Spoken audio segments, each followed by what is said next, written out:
आज chapter by chapter important question 2 नंबरी हुआ। जैसे कि आप देख सकते हैं यहाँ इसका टाइटल 2 अंक का प्रश्न है। चलिए शुरू करता हूँ। हर चैप्टर का इसमें इम्पोर्टेंट क्वेश्चन छाट कर लाया गया है। चलिए बोल रहा है प्रकाश का परिवर्तन के नियमों को लिखे। तो प्रकाश के परिवर्तन के कितने नियम होते हैं? 2। प्रकाश के परिवर्तन के कितने नियम? 2 नियम। तो नियम खाली बोला है। तो पहला क्या है? पहला नियम आपतित किरण और परिवर्तित किरण और अपतन बिंदु तीनों एक ही समतल सतह पर होता है। जैसे समझाता हूँ, देखिएगा। एक कैसे है समतल सतह, इस पर आपतित किरण और परिवर्तित किरण और बीच में अभिलंब तीनों है ना, तो एक ही सतह पर, यानी ये सतह है, ये तीनों एक ही सतह पर रहते हैं। चलिए आगे चलता हूँ। क्या बोल रहा है? दूसरा अपतन कोण, जैसे यहाँ से यहाँ बना ना, तो ये बीच में हुई तो एने वाला कोण आई, एने वाला क्या है? कोण आर।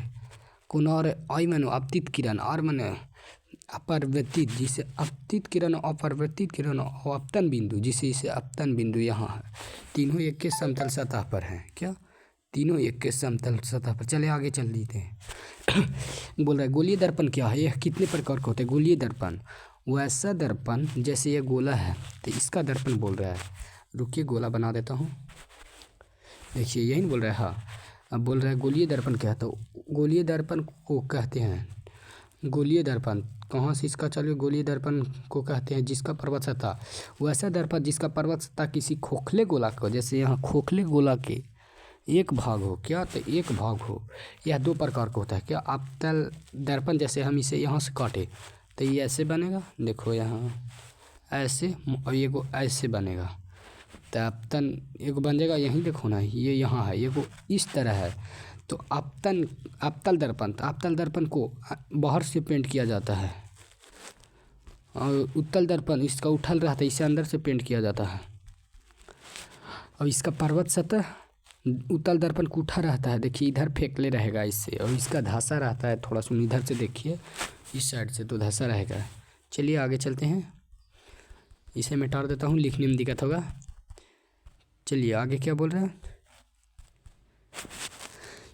अगला बोल रहा है अवतल दर्पण की वक्रता त्रिज्या F बराबर r/2 में क्या संबंध है? देखिए यानी F बराबर r/2 में ये संबंध बता रहा है। तो देखिए गोलीय दर्पण की वक्रता त्रिज्या फोकस दूरी की आधी होती है, दोगुनी। जैसे में r बराबर 2f हुआ, r बराबर 2f। पूरा समझाने के लिए डिलीट मारना पड़ता है यार,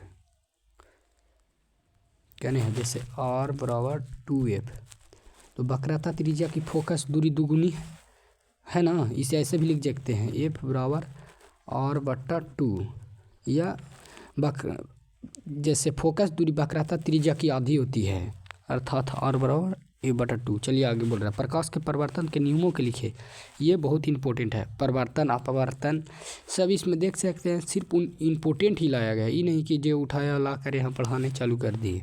पहला बोल रहा है आपतित किरण, परिवर्तित किरण और अभिलंब तीनों एक ही समतल सतह पर होते हैं, इसमें भी। और प्रकाश के किसी दूसरा नियम होना, जिसे स्नेल के नियम कहते हैं। प्रकाश के किसी विशेष वर्ण विपेचन के लिए अपतन कोण ज्या sin I और ज्या sin R के एक नियतांक होता है, जिसे हम स्नेल के नियम कहते हैं। यह प्रकाश के दूसरा और अपवर्तन के दूसरा नियम कहते हैं। चलिए आगे चलते हैं। क्या बोल रहा है आगे? यहाँ उत्तल लेंस और अपतल लेंस में अंतर लिखे।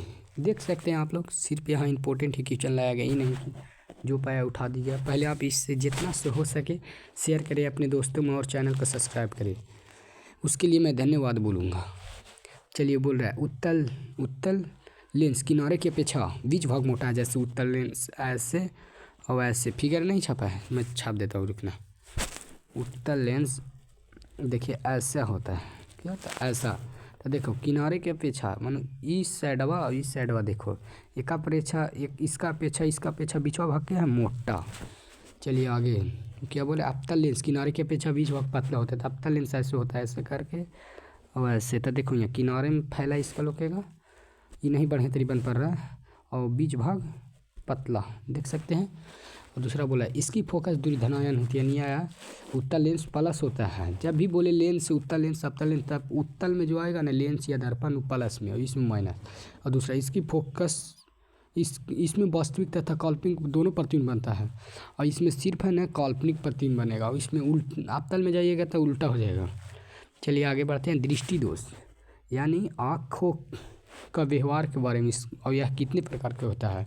तो जब हमारा नेत्र की समझन क्षमता फोकस दूरी निकट की स्थित वस्तु और दूर स्थित पर देखने में असफल या हो जाता है, उसे दृष्टि दोष कहते हैं। यह मुख्य 3 प्रकार का होता है। ऐसे आप 4 पढ़िएगा 12th में ही आगे।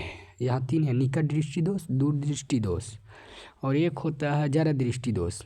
वो यहाँ नहीं लिखा गया है, मैं लिख देता हूँ।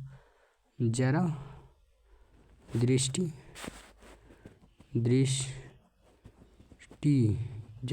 दोष। चलिए आगे। प्रतिवर्ती क्रिया और परिवर्ती धारा और दृष्टि धारा, तब इसमें अंतर पूछ रहा है। ये बहुत ही इंपॉर्टेंट क्वेश्चन है, मुझे इससे स्टार लगा देना चाहिए। चलिए हो गया। बोल रहा था यह ज़्यादा दूरी क्या आ गया यार, यह ज़्यादा दूरी तक तय कर सकता है, यह ज़्यादा दूरी तय कर सकता है और यह कम दूरी तय कर सकता है। इसे आसानी से डी सिम बदला जा सकता है, पर इसे आसानी से एसिम नहीं बदला जा सकता है। इसे सेल में संचित नहीं किया जा सकता, इसे सेल में संचित किया जा सकता है। जैसे ये बैटरी में हो गया, ये विद्युत मोटर उटर, इसी को बोलते हैं जनित्र। ये हो गया विद्युत मोटर, ये विद्युत क्या जनित्र। चलिए आगे बढ़ते हैं। क्या बोल रहा है? हाँ, प्रकाश के बन विपेक्षण देख सकते हैं। बोल रहा है प्रकाश के बन विपेक्षण। तो जब प्रकाश की किरण किसी प्रिज्म से, जैसे प्रिज्म ऐसे रहता है, रुकिए मैं पूरा डिटेल में बताना चाहता हूँ। प्रिज्म, ये प्रिज्म है। जब यहाँ से प्रकाश भेजते हैं, यहाँ से यहाँ प्रकाश है, यहाँ से जब प्रकाश जाता है तो सभी दिशाओं में फैल जाता है। बोल रहा है प्रकाश के बन विपेक्षण किसे कहते हैं। तो जब प्रकाश की किरण किसी प्रिज्म से होकर गुजरती है तो वह अपने 7 अवयवों में विभक्त हो जाती है, जिसे प्रकाश के बन विपेक्षण कहते हैं। चलिए आगे बोल रहे हैं। ओम की नियम, यदि किसी अचल ताप पर परिवर्तित हो, उसमें प्रवाही धारा उसके सिरों के बीच विभवांतर के समानुपाती हो, इसे ही ओम की नियम कहते हैं। चलिए एक ऑब्जेक्टिव क्वेश्चन बता रहा हूँ। ऐसे आएगा V बराबर IR संबंध। ऑप्शन रहेगा कि ओम के नियम में कौन संबंध है, तो V बराबर IR, या ऐसे देगा I बराबर V/R, देख सकते हैं। चलिए आगे बोला। विद्युत धारा किसे कहते हैं। किसी चालक से इलेक्ट्रॉन के प्रवाह की दर को विद्युत धारा कहते हैं। विद्युत धारा को देखिए यहाँ Q बराबर IT होता है, Q बराबर IT, तो I बराबर हो जाएगा Q/T। चलिए आगे बताता हूँ। ये मीटर और वोल्ट मीटर, इससे विद्युत धारा को मापा जाता है। ये मीटर से विद्युत धारा, पर वोल्ट मीटर से विभवांतर को मापते हैं। इससे श्रेणी क्रम में जोड़ा जाता है, इसे समांतर क्रम में जोड़ा जाता है।